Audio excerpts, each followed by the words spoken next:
राजा जी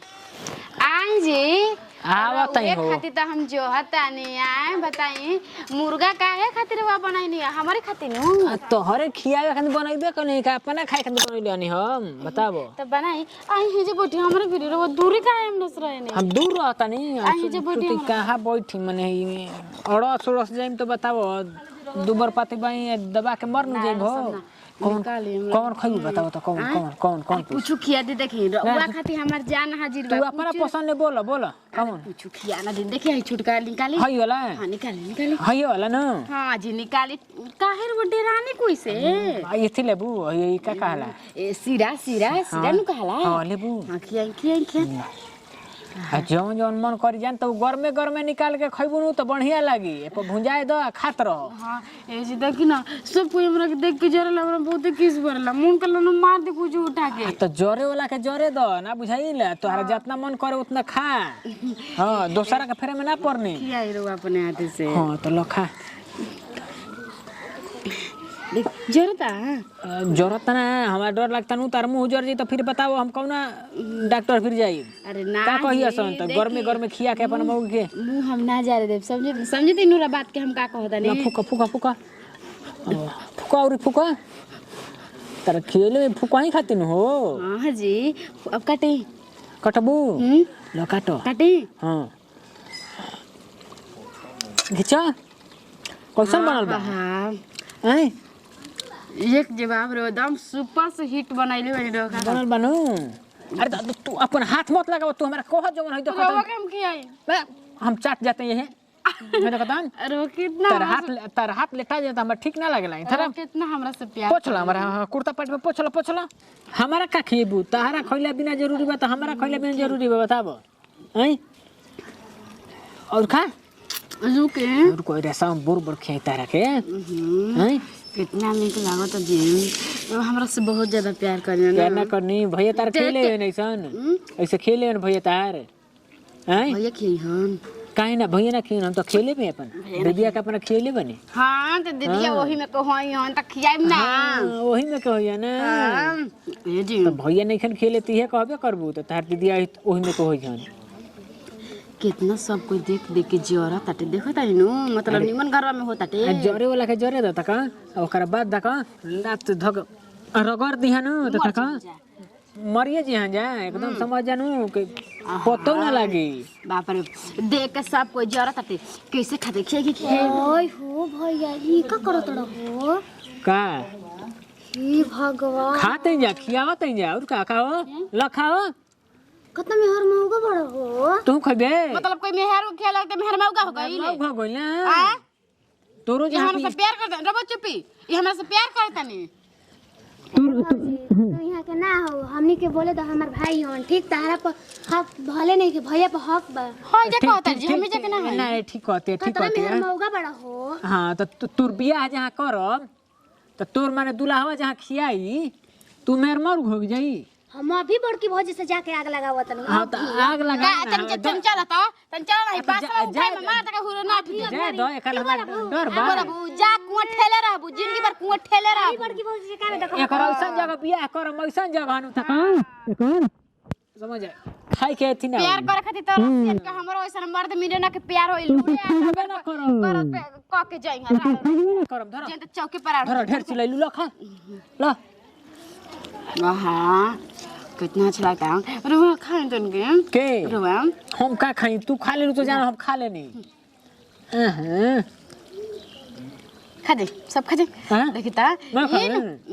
मैं हां खा दे देखिता इनु कहाला मर्द में में प्यार आ एगो देख के लोग तरसत हटे कि कैसे मर्द में चूल्हा तर बैठ के खाता रसन कोई के मिला तो कोई खाई आ कोई के मिला तो कोई खाई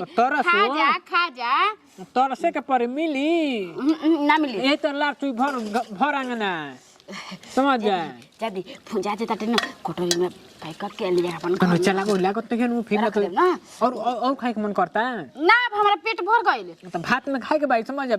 तरवी थरिया में हम खाइबे हमर में हां तो ठीक भाई चलाओ देखो लागत नहीं केनु जाई पानी लेके आई जाई पानी हां जाई ए माई देख मामी पूछले बाई तब उनकर लड़के के बियाह हो तनी ई सास ससुर में बाई तो 2 गो आदमी साड़ी ना दे दी हनी कहिहन जा कि 7 गो साड़ी दे तड़ी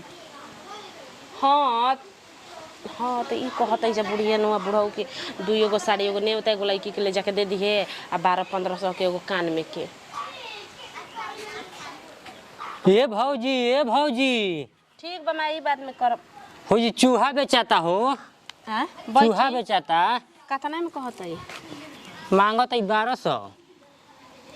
गिरधरिया के माइए नु हाँ काले कह के आईनी कि 700 में देबू तो 2 गो छुहावा लिया जी 1400 में 1200 का रुपया दिया था सही में गांव में के मेहरानू इतना उठू करत ऐसानु और गोबर गोइठा के दिन बाटे तो ऐसे ही सुखा जाता बाटे 1200 का छुहा या 1400 का छुहा मिलत बाटे 700 में हमरा गांव में आदमी पूरा हेरिया पर लेता वन। हम 800 रुपया बोल देले भाई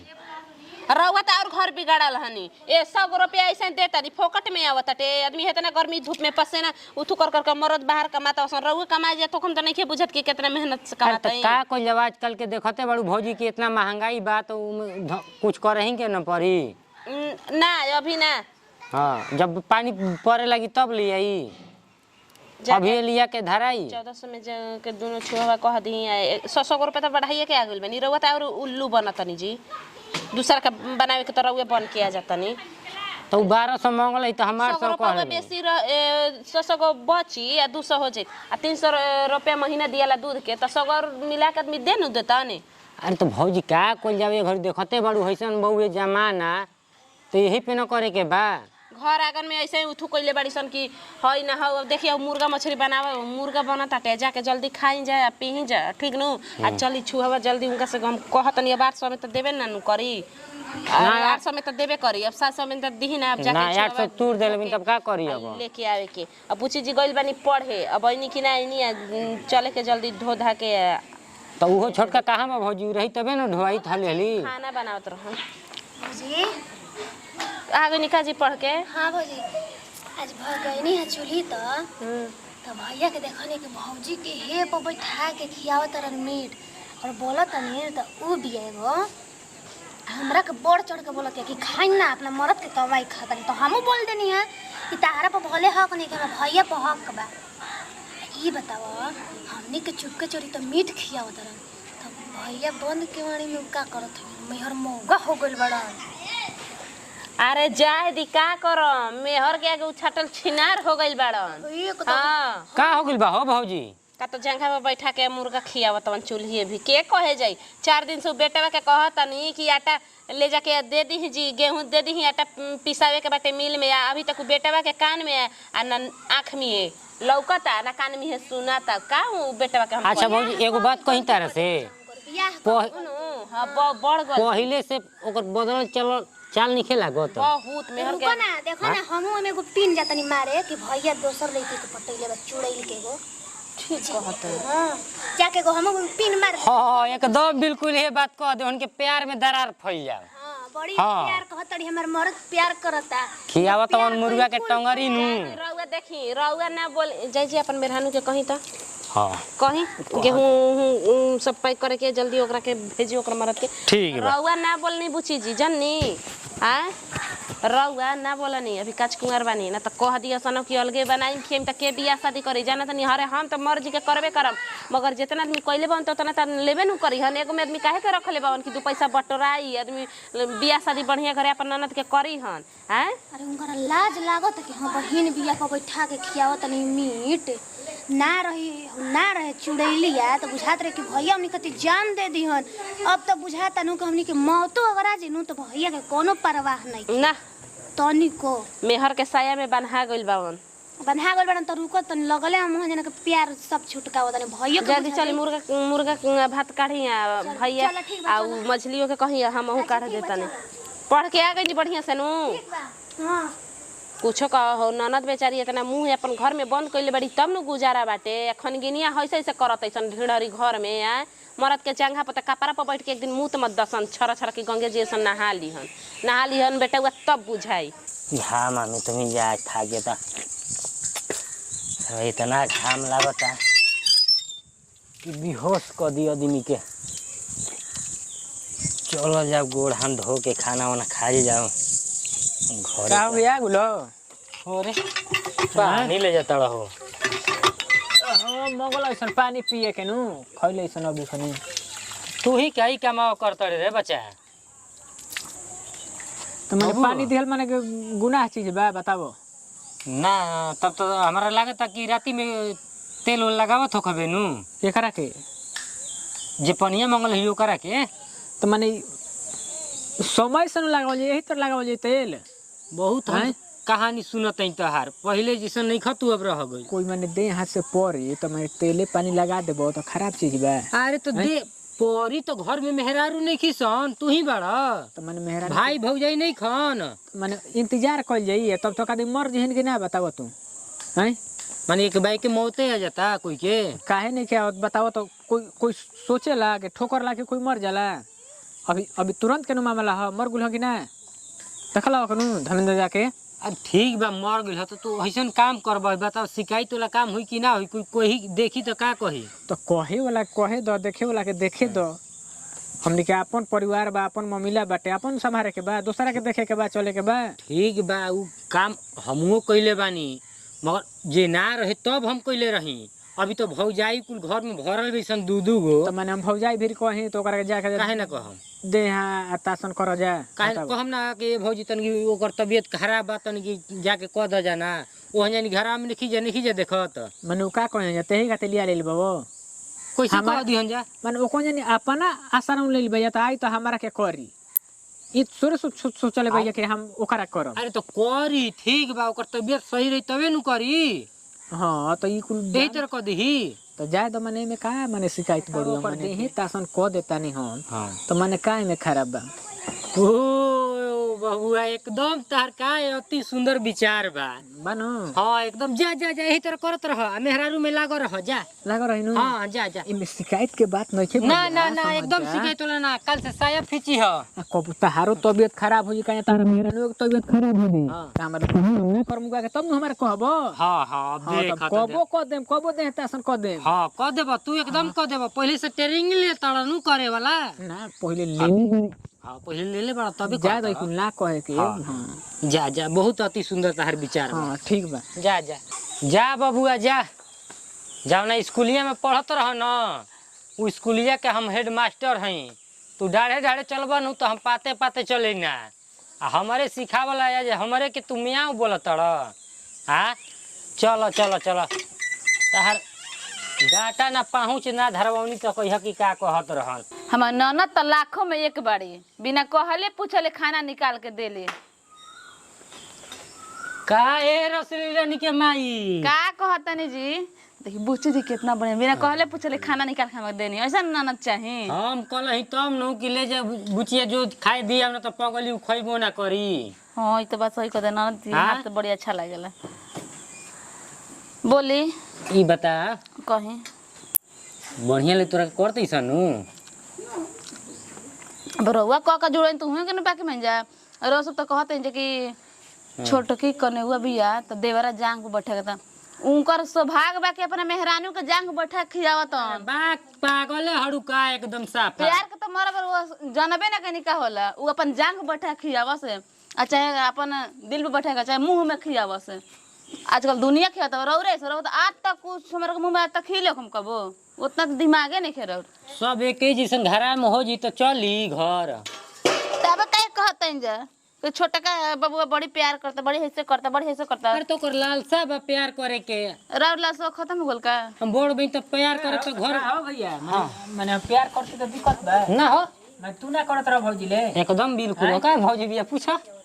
प्यार करत दिक्कत बा ना हो ना जी बबुआ जी हमें तो बहुत अच्छा देखे कि अपन मेहरानी संग प्यार से रहता नहीं खियावता नहीं तू भैया के भड़कावत हूं भैया रौर कहते ना और दियो भौजी ना पूछे जी कितना था अभी भौजी के लेबे करे त लेना लिया अपन ला देना थोड़ा सा और हमरा के ले देते तहार के तू तो अपन मेहरारू के जांग पे बैठा के खियावते बड़ा हां तो भैया खिए है ना भौजी का टेंशन बा भैया के कब तक टेंशन ना रहला कि भौजी के खिया अब बबुआ जी ऐसा ननद मिली है देखो तनी कितना सब कोई के पूछे नहीं कि रहुओ के पूछे नहीं खाना खाई भैया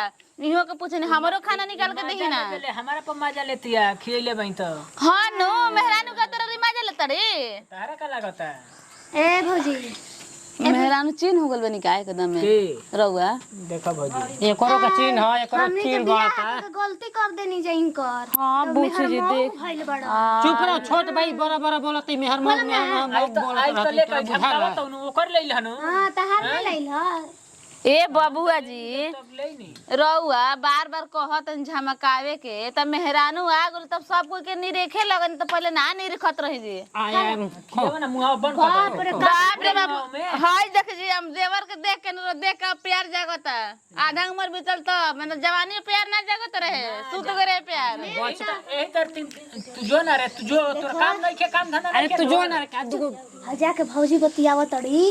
तो बतियावे दे जा देख हमका कम बनी ओकर ले का के तरह घर में सब कोई देख के हमारा के जोरे लजी विश्वास का घर में सब कोई पर रहे हैं आ ये छोटो ई का कहत हो बिस्माद हमनी के पड़ल बा दिन भर कर लगता है जितना आदमी खोले ना उतना लगता है कि आदमी के देह से निकल गई तू हाल आ जी नहीं कराड़ी और देख के जरूरत होती आ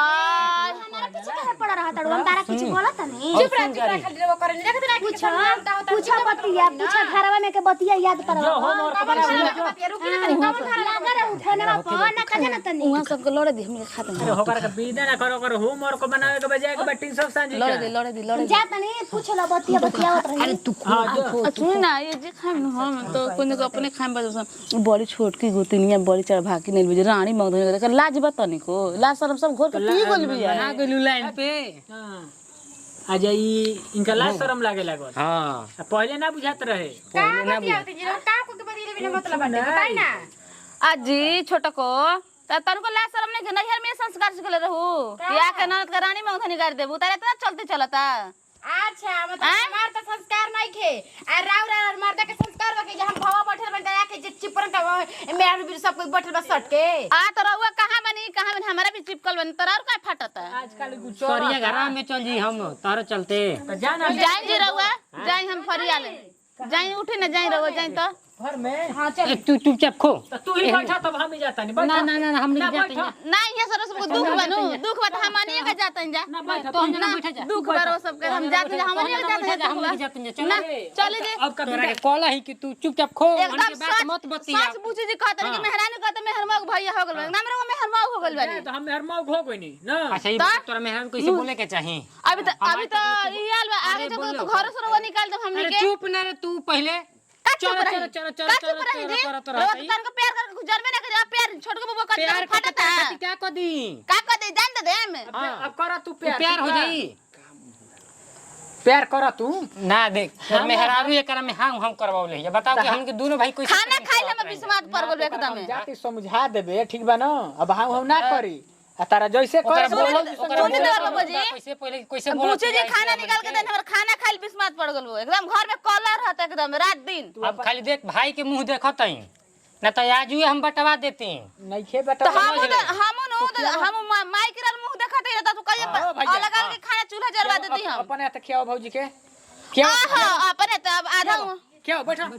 बैठा बैठ के खियाओ भाई हो के तो ऐसा ना हमर भाई लाखों में हीरा हमर भाई हो। लाख में का मौगी लाख में हीरो नहीं मौगी खराब ही है अरे तू दूसरा घर के ही अच्छा। अपना घर के तो ओकर बात लेके चलबे शर्म नहीं खेला दूसरे घर कहता नहीं है हम आई दूसरा घर हम नहीं रही हम कैसे कर रही तो तू वो तने तोर संस्कार बुद्धि विचार बताब नु कि हम अनका घर के बहन तो कैसे घर में अपना अच्छा आधा उम्र बीतल तो संस्कार सिखाए में जब जमाने तो सरकार ने सिखात रही 55 के हो गेल भाई यही से बचपन में कर तब का खो ढेर हाला कर ले खो इधर आई हो दादा अंगुरी मत काट दी है कच दे काट दे खीसी में बीख लेखा चढ़ा दी है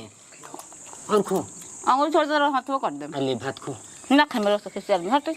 अरे ऐसे मत खा ले दी मुंह में डरला ही बने तो हर ले खइबू तबे नु कमाओ कोनो होई जल्दी ले खो खो खो हाँ तना घर में झगड़ा करा जाला हो यार बाप रे बाप एगो खैला के खैला बैसा आखिर ओकरा के हम जाके बोलिए देनी ते कनी के बोलल जरूरी रहे हाँ गड़थैया के नाच करत उजा घर में करला जा जितना करे के बा मतलब ठीक होता ना घरवा में बताई ना रहुआ बताई हमरा के अब हम का करी बताओ तोरो मुंह चुप नहीं खेत तो तोर भतरा का चुपे नहीं खेत ओकरा चुपे नहीं खेत काहे के हम चुप रहे काहे कौना को चुप रहे मतलब सब कोई बोली हम चुप रहे पर मर्द के लेके ना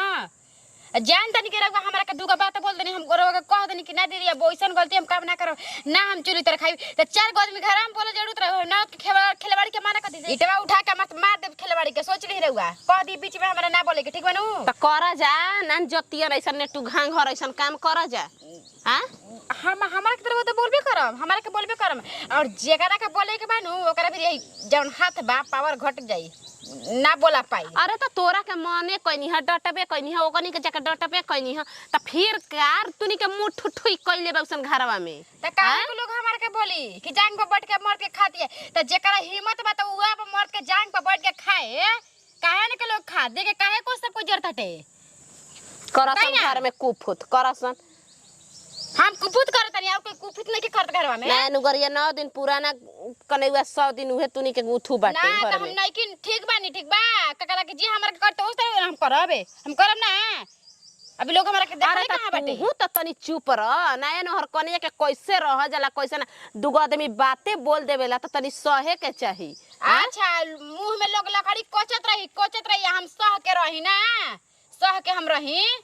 ना करसन घर में उठू करसन जैसे ड्रामा करत उसन करसन बढ़िया कहबुसन गाँव में घर सुनी नु टोले महला सुनी पड़ोसे सुनिए सन त तोरी के बहुत अच्छा कहिहसन कि एकदम बीए फाइनल क के आइल बिया पतो है अच्छा बीए फाइनल के ना फाइनल के में कौन बात बाटे हम कहत नहीं बताई ना ना कथे त वो ईटा उठा के मार दे कपा कान फूट जाई बस सब कुछ क्लियर हो जाई अलगे के बात कहत नहीं ना कहत अलगे कहतड़ी अलगे करा दी हम अलगे हो जाई तो जब मुका उठा के मारिए देबी ईटा उठा के मारिए देबी त मार दे के ओकन के थुथुर रंगा जा मार दे जो हट जो ठीक बा मार देम त कह मत तोरक मरिया सन थुर दिया सन त तू मत कही काहे के कोई थुरी कवन गलती पे कोई थुरी हमरा के कवना गलती पे कोई थुरी हमरा अरे जी कैसे कवना ना गलती पे छोतिया रे बताई ना उठी तोरा फिर यहाँ में का उठी बताई ना का उठी हम उठी मतलब हम बोलते त चुप चुप और कोई बोलते त बोल हां हे करे से मारम नु के पांजा के मुंह कबर जी कहता नहीं कि जो बड़ जेठ के त तनियो से लाजे शर्म नहीं के जो घर में हमरा के सब कोई बोली नचनिया बना तड़ू ठीक है कहती है एकरा के तनी से दबनी हां कि ना त एकनी के कपड़ा पर चढ़ के लतिया दही ठीक है नु कहती है एगो खाइए लेला सरे अपन भतारे संगे नु खइले या कौन कहीं ससुरा भसुर संगे खइले हिया हां घर में एकदम कुरु कुरु कइले बजा हई ननद खेलड़िया ये हमारा से कलस जाके डटनी तब ओकरा से झगड़ा लगइलस लगावसन